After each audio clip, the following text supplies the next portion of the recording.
Welcome to Revelations TV's The Interview with me, Doug Harris, and I am delighted to welcome today not one guest to be put in the hot seat, but two, and we can hardly split them up, can we? Paul and Fiona Jones, thank you so much for joining us. Thank you for having us. Oh, it's great. Both from the world of entertainment, we're going to find all sorts of wonderful things. And I was fascinated, Paul. Somebody once said of you, is there anything Paul Jones cannot do? Lots. But I think we're going to find out as we go through that both Paul and Fiona have done an awful lot as they've gone through their life. So I'm looking forward to hearing it, and I know many of our viewers are. Paul, let's begin at the beginning. I mean, here you are now, many years on, if I can put it like that. Many achievements behind you. Let's go back to the beginning. Tell us a little bit about your early life, what it was like. Well, my father was in the Navy and was away a lot. And when he was home, we used to go to church regularly. I would say we were nominal. My brother and I used to bunk off. They used to send us to church service on Sunday mornings and not go themselves. And then we might go as a family in the evening. But sometimes my brother and I would, disappear somewhere else. And we got found out because the penny that the old penny that my father had given my brother to put in the collection plate on the Sunday morning, my brother still had on the Sunday evening, and he was caught with it. And whoops, there was a bit of a strapping there. Right. But so I mean, we were sort of, yes, definitely nominal Christians. I had a sort of very happy childhood, really, with a sort of single slight mar that my dad was away so often. Right. And for so long. Right. It's not like that nowadays, but I mean, in those days, literally, we wouldn't see him for 2.5, 3 years sometimes. Really? As long as that? Wow. So that obviously had some effect on you. But you would only sort of go to church when he was there. So you turned up about every 2 or 3 years, did you, at church? I think we probably went with my mother when he wasn't there. But I mean, my memory of all that is fairly dim, really. I remember the times when we went on, to famille. Right, yeah. Fiona, it was similar for you in one way, in the sense of a Christian home that you felt, but you sort of started looking for God in all sorts of different ways as well. Tell us about your background. Well, yes, I think you're right. We all were believers. We would call ourselves Christians. In fact, when my mother was a little girl, she said she had a real sense of God, and she used to go to church. She grew up in Wales. But I think she says now that she kind of lost her way a bit. So when I was growing up, although we would have called ourselves Christians, believers, really, we weren't at all. We didn't know God intimately. I mean, we knew things about God, but that doesn't mean you're a Christian.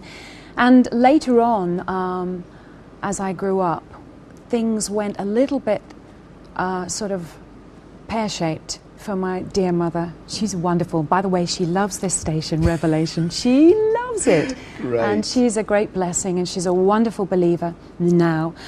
But my father left when I was about 3.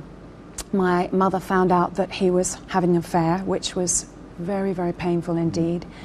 And I grew up aching for his love, desperately wanting his love.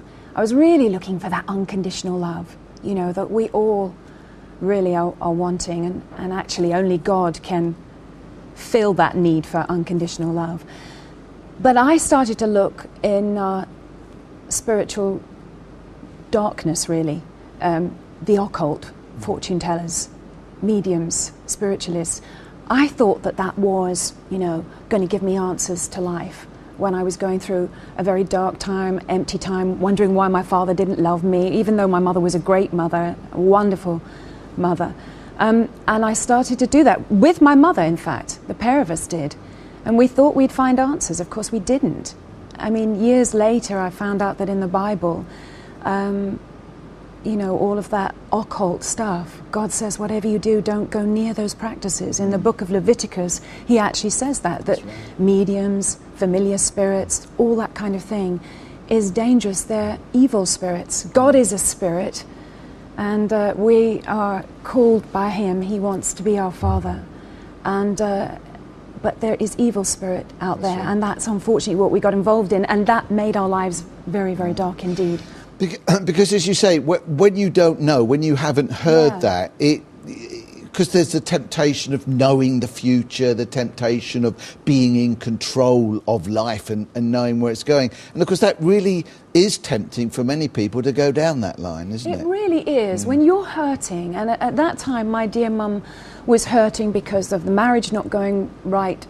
She was in a second marriage and there were difficult things going on, and I was hurting in various ways. You think, well, maybe they can give us an answer. But the thing is, there are evil spirits in this earth. There are angels as well, sent of God to minister and look after those of us who believe in Jesus Christ. But there are also evil spirits who can tell someone who's like a medium about you, about your life. That's why people come out of a meeting and they say, but they knew that, I've got an auntie called Betty or whatever. And that can lead people down the wrong way. But it's dark, it's dangerous, it's very dangerous. And unfortunately, it opened the door to a great deal of evil, and it came into our lives. And really, I think we would all say from my family, we lived some years of oppression because of that darkness. But all of my family are now saved and Christians. Right. And we'll get on to that. As we say, it's great to see you there with that smile on your face now. So, yeah, that was it. And that's such an encouragement for anybody watching that is there at the moment. There is a way out. Yes, and by the end of this programme, we will have clearly shown that way out as well. Yeah. But we haven't got there yet. Now, Paul, you obviously are known very much for music. How did your interest in music start? Where did that all begin? Oh, very, very early, I think. I did have a quite good childish treble, as Shakespeare put it. And so at school, there were compulsory auditions, actually, for the local cathedral choir. And it was at that point discovered what my parents already knew, because we had sort of musical evenings at my home. And my mother played the piano quite well, and my father played the violin not quite so well. And we all sang. And my mother used to make me sing Velia, O Velia, the Witch of the Wood, which was a soprano song. Anyway, you're not going to give us a rendering now, no, are you? I promise. But anyway, we had that kind of music going on in our house. I was dutiful about that kind of music. I didn't actually like it, never have. And so that went on, and then a couple of boys in the year above me at school started teaching me about jazz. And at the age of 14 or something, I mean, I was in the cathedral choir singing all that stuff. Well, I quite liked some of that. Yes. But suddenly I learned about Louis Armstrong and things like that, and I was gone. I was away. And then I started buying records, Louis Armstrong, Jelly Roll Morton, Sidney Bechet, all those people. And I gradually noticed that I liked the ones with singing more than the ones without. And of the ones with singing, I liked the ones that had that 12-bar blues format. Yeah. And I was by the age of, by the time I was 15, of course, Lonnie Donegan had already had his big hit Rock Island Line. Yeah. And that led a generation absolutely into Big Bill Broonzy and Lead Belly and all those blues people, and that's it. I was done for. You're taking me down memory lane there, yeah. Paul. You really are. It's partly my job. Yeah. And you're great at it, can I say. But you actually also have won many awards for the harmonica, and that's not an easy instrument to play. Where did that start? Well, it just, shortly after Leadbelly and Big Bill Broonzy came Sonny Terry and Brownie McGhee. And Sonny Terry, of course, is an absolutely tremendous harmonica player. I never wanted to play because of him. It was later on when I started to hear the Muddy Waters Band with Little Walter playing, and that's when I wanted to play. And I picked up the harmonica, and I suppose when I was at university, I really started to work on it. And I got absolutely nowhere for a very long time. And then I met Brian Jones, who at that point was not yet the Rolling Stones. And we actually played, he played guitar, and we actually played a bit together. And I said, I'm sorry, Brian, I'm just getting nowhere with this harmonica. And he said, well, you're doing it wrong. I suppose you know you're doing that all wrong. He said, you've got a C harmonica there, and you're trying to play it in the key of C. I said, yes. No, he said, don't. Try and play it in the key of G. In other words, don't take the bottom hole on the left as your root note. Take the draw note out of the second hole and make that... We all know exactly what you're talking about. What on earth does that mean? Well, there's a scale where you blow, suck, etc. Yeah. And so he said, play it in the key of G. Breakthrough. Yeah. Within weeks, even days, I could play. And that was a lot of years ago. That was 50 years ago. Right. Wow. And let's just take it a step further before we go back to Fiona. And obviously Manfred Mann was where most people will have known you from, and that. How did that start? I mean, how did that come? Because it was a very particular sound for those days. Well, the hub of rhythm and blues in those days was a gentleman called Alexis Korner, who had a group called Alexis Korner's Blues Incorporated, and very, very good. Mike Hugg and Manfred Mann had a jazz group, and they weren't making a living. And they decided that compromise was necessary. They didn't want to play pop music or rock or whatever it was. And so they said, we'll play rhythm and blues. And at the time, I was, sitting in with Alexis Korner. When Alexis Korner would play at the Marquee Club in Soho, I would sort of jump up once or twice, and he would say, you, get up. And he was very encouraging. And so when Mike and Manfred wanted a singer, they went to the Marquee Club and said, we need a singer. And they said, you might try this chap, Paul Jones. So they did, and I got the job. And one of the reasons why Manfred Mann was unusual and quite recognizable was that there was this sort of strong jazz influence and a strong blues influence as well. So it stayed that way until I left. Fiona, you became an actress and a singer in your own right. And of course, this is before the two of you actually met. Yes. Tell us a little bit about your career development. And I suppose the question which I looked at as I was going through it, you were searching for something, and it seems you were searching for something all the way through your life. Did becoming an actress, becoming a singer satisfy you, or were you still looking for something more? That's what I thought. I thought it was going to satisfy me. It's amazing, isn't it, that we think sometimes. When I was about 19 years of age, I trained to dance. I trained a little bit in voice. Not much as an actress, a little bit. But then as I was 19 years of age, I saw an audition advertised at the back of the Stage newspaper. Are you familiar with the Stage? Yes, yeah, absolutely. And of course they have auditions, and it was for Elvis. Yes. The life story of Elvis Presley was going to be on in the West End at the Astoria Theatre. Actually, it was up and running already. And they said, open auditions. They were needing a girl. There were 4 girls in it, and 1 girl was leaving. And I just thought, I want to be, if I could just be in a West End show, you know, that's what I thought then. And I really did think, as you're thinking, as you're saying, you know, you think that these dreams are going to just do it all. Yeah. Anyway, I went for the audition, turned up. There were girls all queuing round the block, you know, all dressed up in their kind of show business outfits and silver shoes and sparkly makeup and all of that, and I wasn't. And I queued, and finally I got to the side of the stage and they announced me.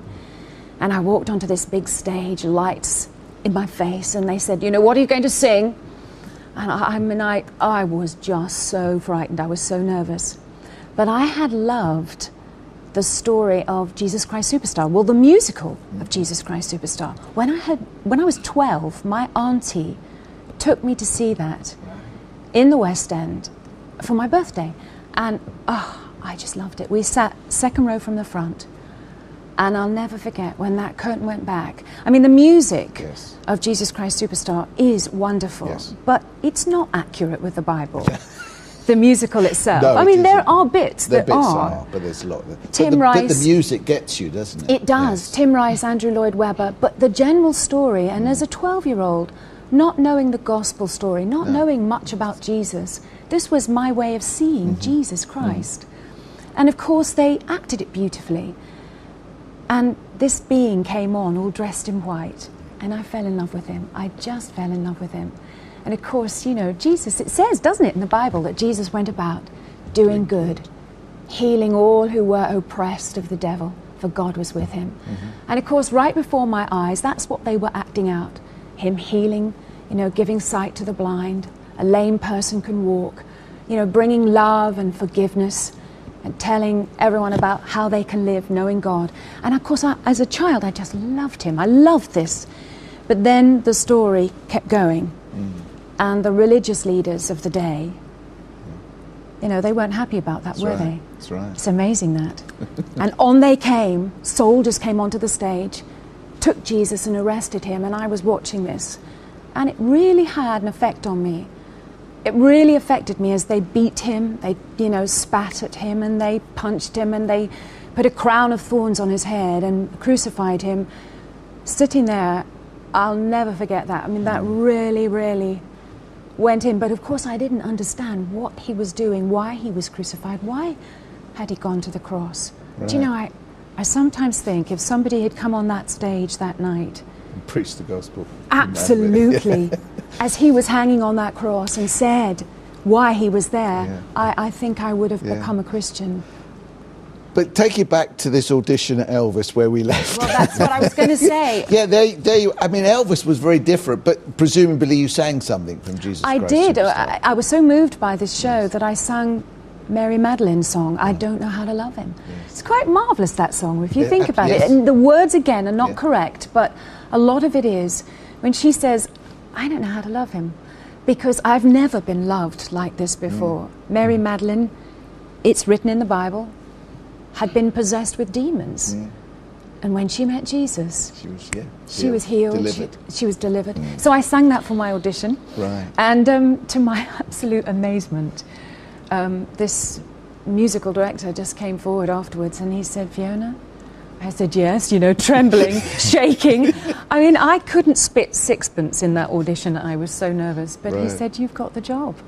So that was my first entrance into show business. And then it was not long after that that I joined the Royal National Theatre to do a show called Guys and Dolls. Yes. A wonderful musical. And eventually, this very handsome man beside me joined to play Sky Masterson. And I originally went doing a very small part, but then I was given the role of Sarah Brown, and we played lovers opposite each other. Yeah, I was going to say, there's this wonderful description I read when I was researching of the two of you looking into each other's eyes every night, singing these songs, and eventually it became true.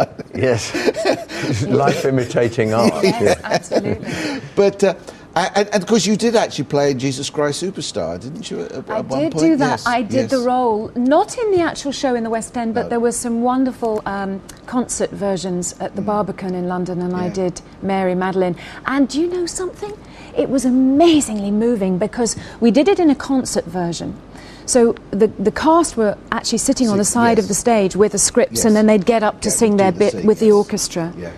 And do you know, I saw just people in the audience just Weeping. pouring, Yes. weeping and weeping. So think it had even that though effect. it wasn't maybe as accurate with the Bible, it was telling the story enough to really Really touch touch people's hearts. We'll come on to that, but I want to go back to something with you, Paul. Your famous debate with Cliff Richard when you were this confirmed atheist. I think it was over Billy Graham. Was it? Tell us about that. Well, I had become an atheist at the age of 15, and I was quite noisy about it as well. You know, let's get a quote from Paul Jones. You know. And I went on like that for a long, long time. And then one day they said, you know, would you come on television and argue with Cliff Richard? I said, will I what? Yeah. I mean, the idea of arguing with Cliff Richard was attractive to me because I detested him. He was a Christian after all. Yeah. And honestly, I mean, not only that, but of course the truth of the matter is I envied him because although by that time we'd had some hits, we were never going to have as many as Cliff. And I thought he'd had his go. It was time for him to move over. Anyway, I went on that program, yes. And the subject was Billy Graham. I mean, I scarcely knew who Billy Graham was, but I said, don't worry, I'll get on there and argue with Cliff. You know, I'll be happy to do that. And I did, and I was absolutely horrible to Cliff. I really was. Anything he said, I just twisted it slightly. And then I said, you see, Cliff, what you've actually just said is, and then I would tell him what he hadn't just said. I mean, it was very wrong. Yeah. But I walked out of that studio so happy with myself because I thought, oh, yes, we've just beaten, you know, one of Britain's most famous Christians in an argument. Yeah. Or in a debate, I should say. And I thought so highly of myself for a long, long time. Were you actually satisfied in that atheism, or at that time? Maybe you were. I don't know. At that time, time you were. Yeah, at that time I had convinced myself that it was a tenable position, and that Christians were just, unfortunately for them, not as bright as me. And no, really. But then, as time went by, it began to crumble slightly. And I can look back now at times. I mean, for instance, I remember when I did a film called Privilege in I think it came out in 67, right there. And I was interviewed by a very nice man from one of the daily newspapers. And he said, I understand you're an atheist. And I said, yes. And he said, isn't that a rather bleak position, right? Yeah. Point of view? And I said, oh, no. Because, you know, Christians believe that after this physical death, you go on to another life or another much longer death. And I said, atheists just believe that you extinguish at the point of physical death. I said, that's much more comforting. And when I actually look back on that now and hear myself saying that now, I think, you actually didn't believe yourself, you know, you really didn't. You kind of believed what you were talking about. And then I started a band in 1979 because I've been working as an atheist, as an atheist. I've been working as an actor for 10 years, an atheist actor. And I was missing music, and I started this band, the blues band. And it got pretty successful and everything. And I was a bit concerned because I'd gone off the rails in the 60s somewhat, not as badly as some people, but I had. And I didn't want that to continue. And I thought, well, I need some sort of hobby that will keep me peaceful and calm and actually detached, because I noticed that the problem with being in a rock band and all that sort of thing is that you actually start believing your publicity.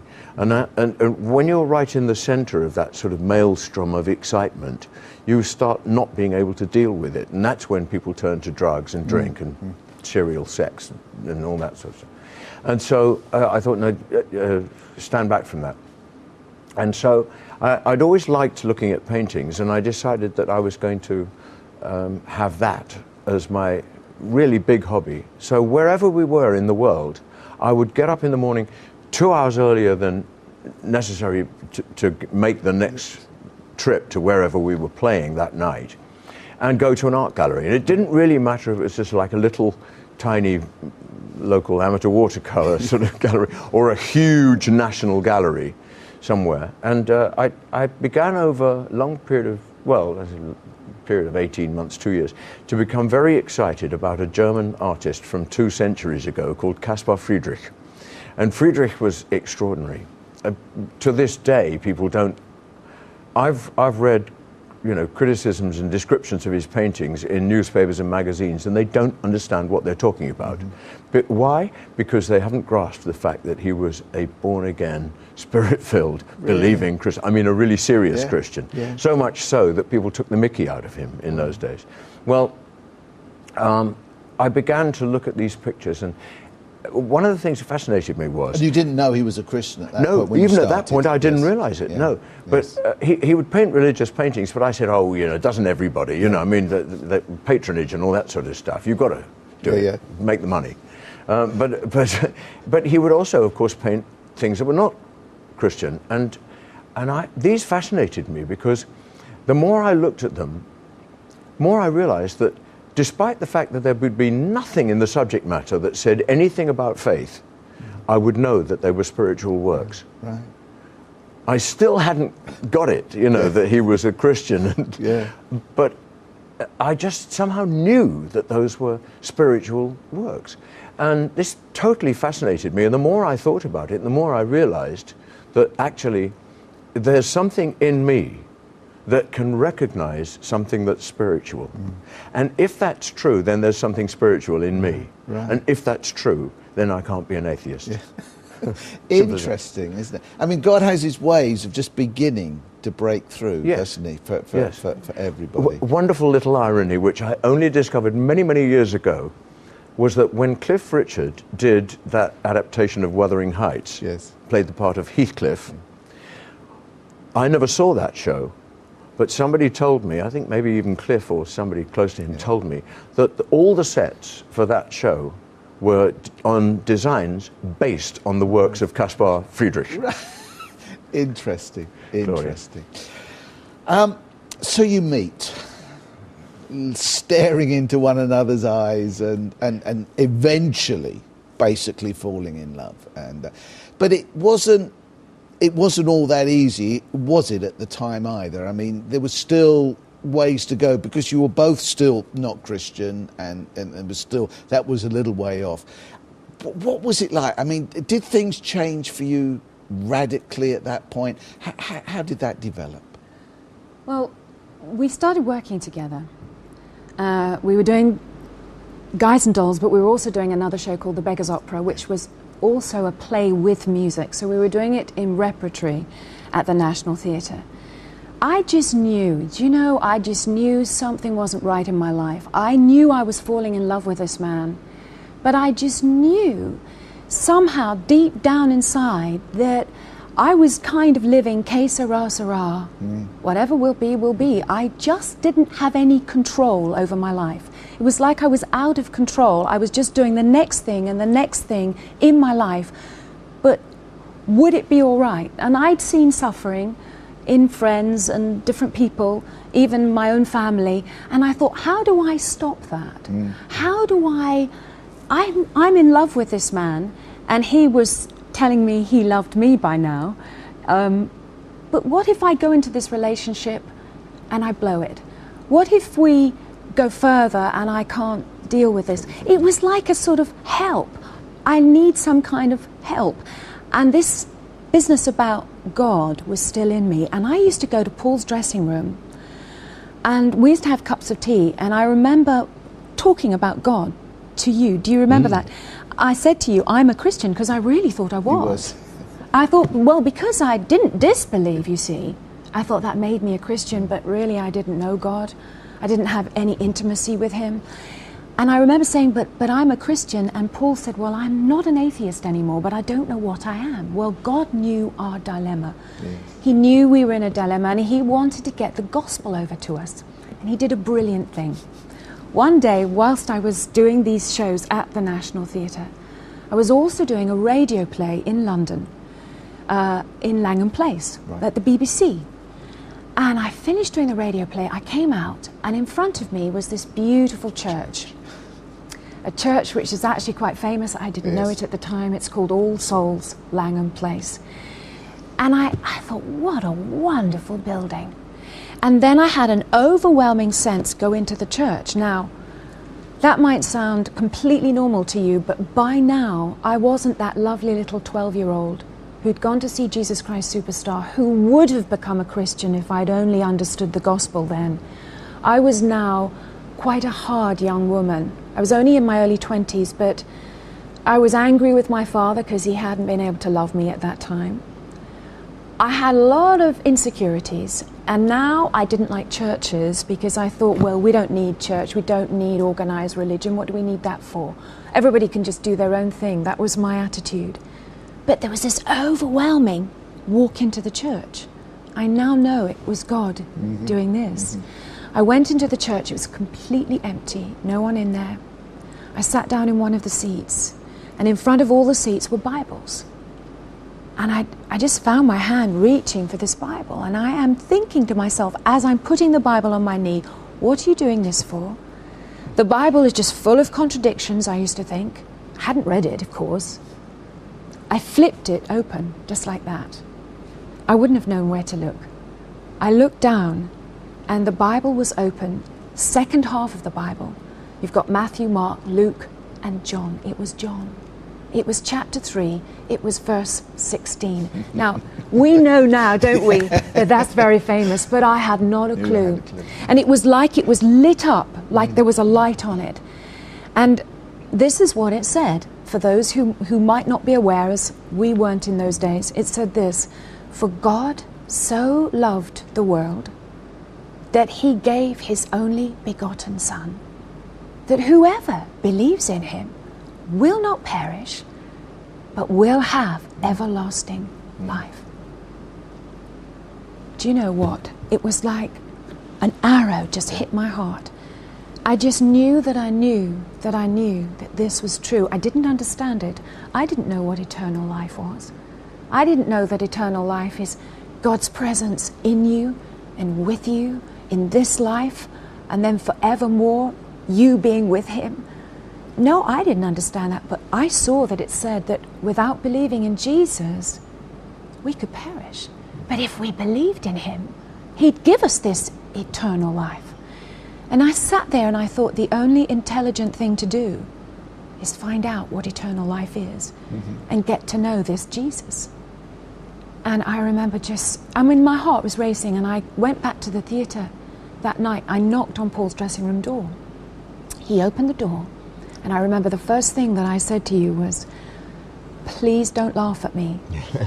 But I went into a church today, and I read the Bible. And I said, Paul, there's something called eternal life. And I said, you have to believe in Jesus. And you know, I want to tell you right now that at that time in my life, I'd been embarrassed about Jesus. I didn't mind saying I believed in God, but I thought it was rather sort of cheesy to say you believed in Jesus. I didn't want to be one of those Jesus people.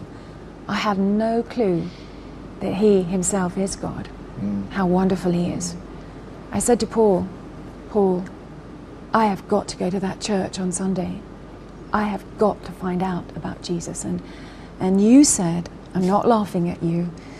He said, I'm coming with you. Right. So Paul came with me, didn't you? I mean, you couldn't write a script like this, could you, really? in the final analysis. I mean, it is absolutely amazing how God broke into your lives. Yeah. But I guess he saw your hearts. I guess he saw this searching. I guess he saw this longing. Yeah, and that was there. Pick up the story, Paul, as to what developed. The longing was coming from sort of different angles, but it was definitely there for both of us. And I think God knows who He can use, even before you know you can be used. Yes. You know?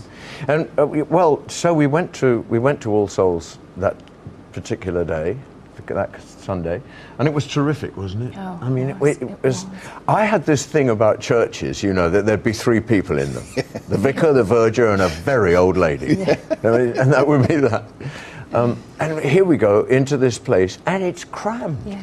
Absolutely to the rafters, you know, and it's lively and light and relevant and understandable and all that sort of stuff. That, I mean, I'd sung in cathedral choir in Portsmouth for years, and I'd missed everything, you know. But here we were in that church, and basically the upshot of it was we started to go there.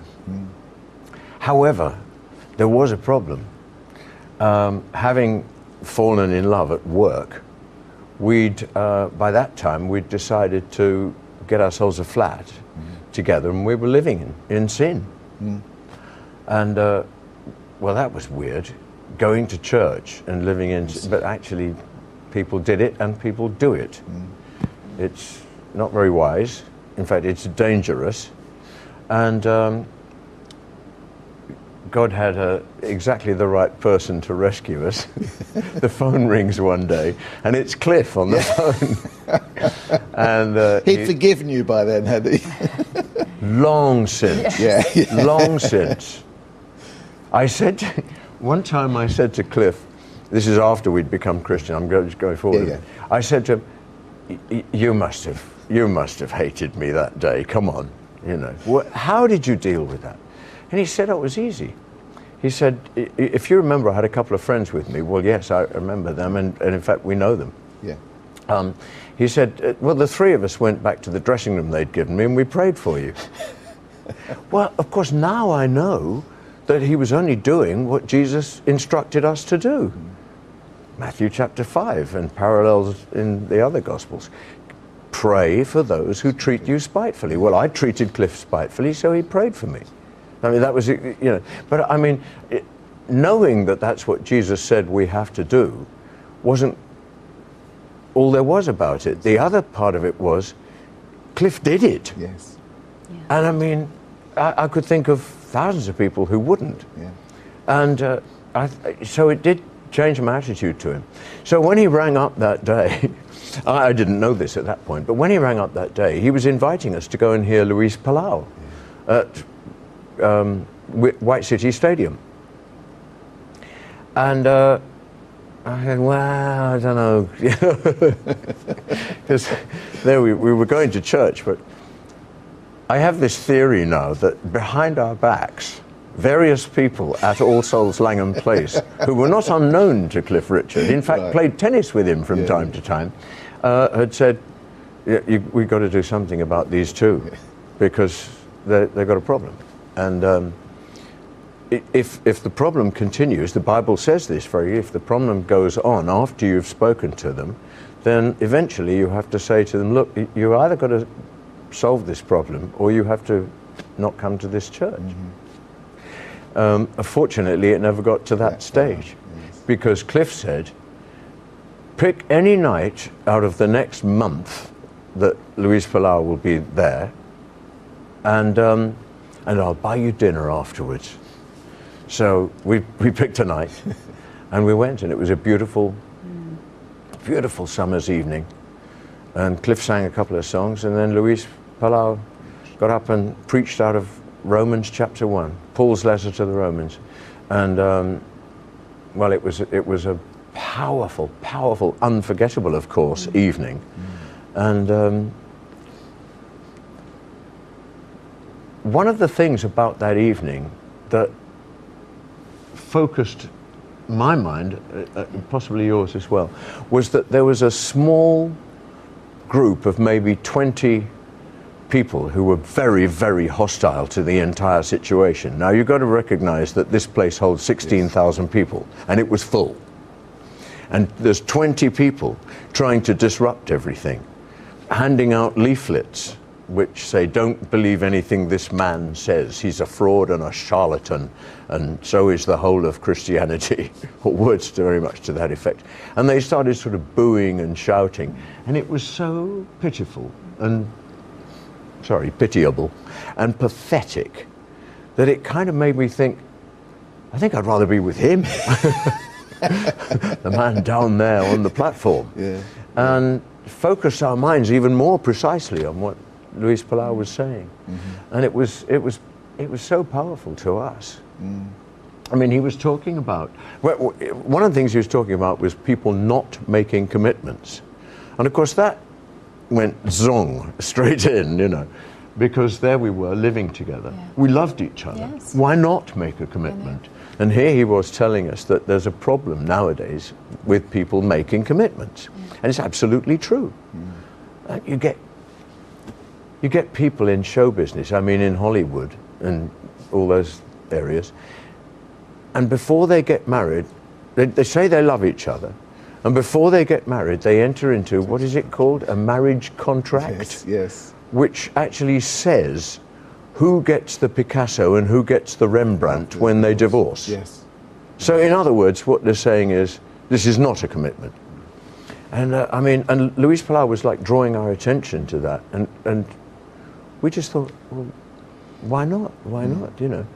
And of course, everything he said, everything in that first chapter of Romans, well, certainly from verse 16 onwards, is really about people who resist or turn away from God.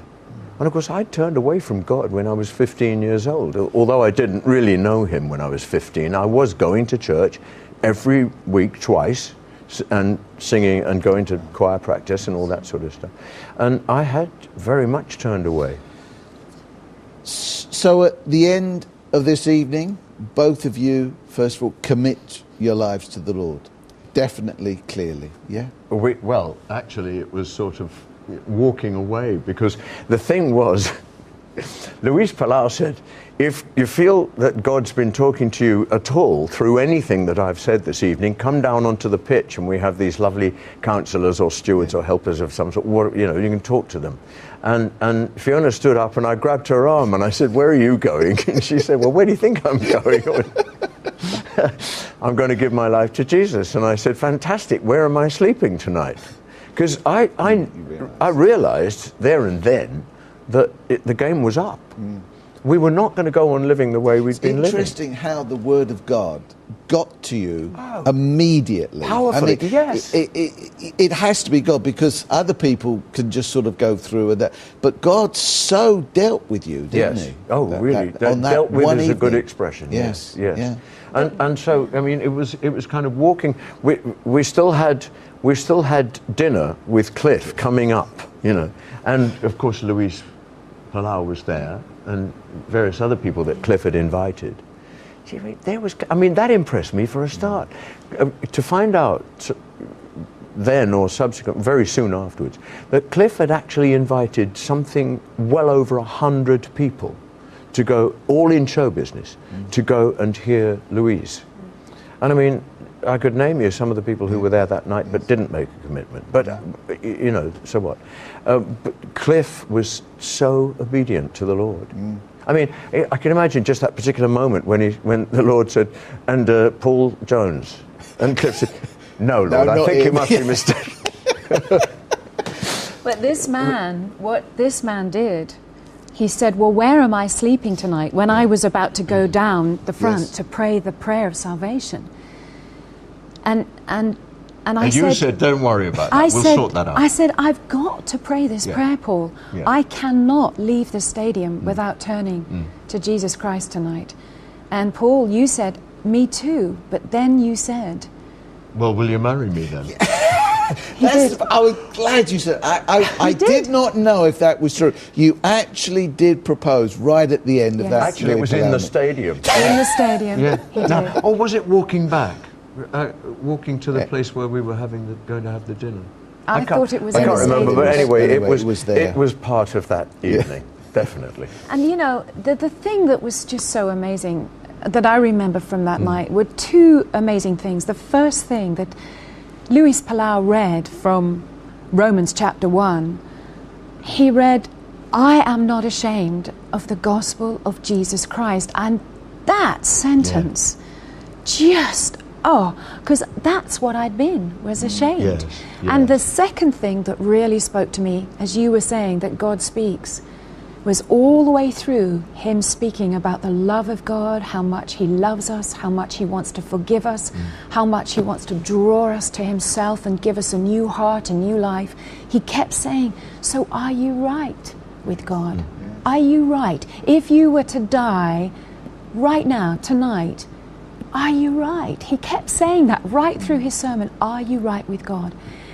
And I sat there, and it was as if I was the only one in the stadium. I kept thinking to myself, I'm not right with God. I'm not right with God. And I was bursting for him to pray a prayer, because he kept saying, I'm going to pray a prayer. I'm going to pray a prayer for you to get right with God. And I thought, get on with it, because I just felt like I so want to get right. And there's something so amazing. The moment I prayed that prayer, I have to tell you this.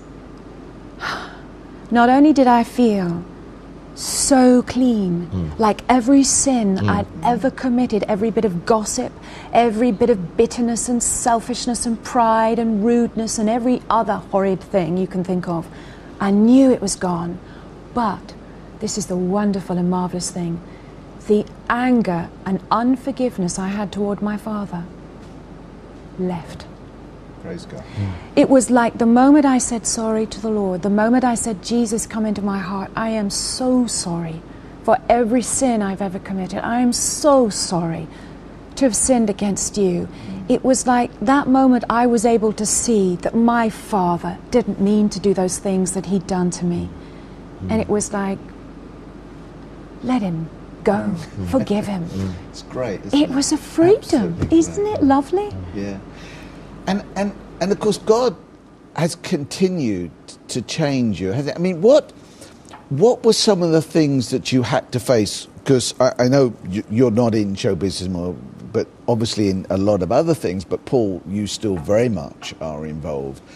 What were some of the things you had to face? What changed from that moment where Christ really came into your life?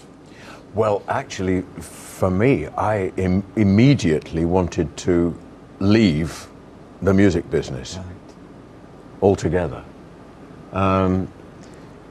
Wonderfully, one of the team of pastors at All Souls said, no. He said, well, Enrique, what would you do? I said, well, I've always had a suspicion that I'd be rather good as a librarian.